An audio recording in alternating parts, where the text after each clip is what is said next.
Hello, మిమ్మల్ని ఏంటి మీ friends కోసము పర్సనల్ లోన్ తీసుకుంటున్నారా లేదా ఏదైనా లోన్ డాక్యుమెంట్స్ మీద షూరిటీ సైన్ చేయాలని అనుకుంటున్నారా? ఇలాంటి విషయాల్లో చాలా జాగ్రత్తగా ఉండాలని సామెతల గ్రంథము 6వ అధ్యాయము మొదటి 5 వచనాల ద్వారా దేవుడు హెచ్చరిస్తున్నాడు. ఎంతటి ఆత్మీయులైనా సరే హామీ ఇచ్చే ముందు చాలా జాగ్రత్తగా ఆలోచించాలి. వాళ్ళు నాకు బాగా తెలుసండి, చాలా క్లోజ్ అండి, చాలా మంచోళ్ళండి, వాళ్ళపై నాకు నమ్మకం ఉందండి అని వాళ్ళ మీద అభిమానంతోనో లేదా ఫ్రెండ్షిప్ తోనో వాళ్ళ అప్పులకు మనం హామీ ఇస్తూ ఉంటాం, మధ్యవర్తిగా ఉంటూ ఉంటాం.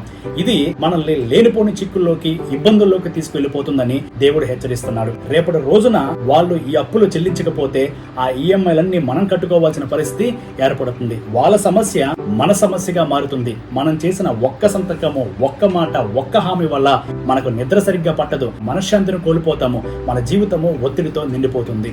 దీంట్లో మన తప్పు లేకపోవచ్చు, మన హృదయం మంచిదే కావచ్చు, కానీ ఫైనాన్స్ ఇచ్చిన వాళ్ళకి మన మంచి హృదయం కంటే మన సంతకము, మన మాటనే వారు నమ్ముతారు. అందుకే బైబిల్ హెచ్చరిస్తుంది, ఇలాంటి సమస్యల్లో అస్సలు ఇరుక్కోవద్దు. ఒకవేళ పొరపాటున అతి విశ్వాసంతో గనక ఇరుక్కుంటే ఇక ఏ మాత్రము ఆలస్యం చేయకుండా ఈ సమస్యల్లో నుంచి తప్పించుకోమని బైబిల్ మనకు సలహా ఇస్తుంది.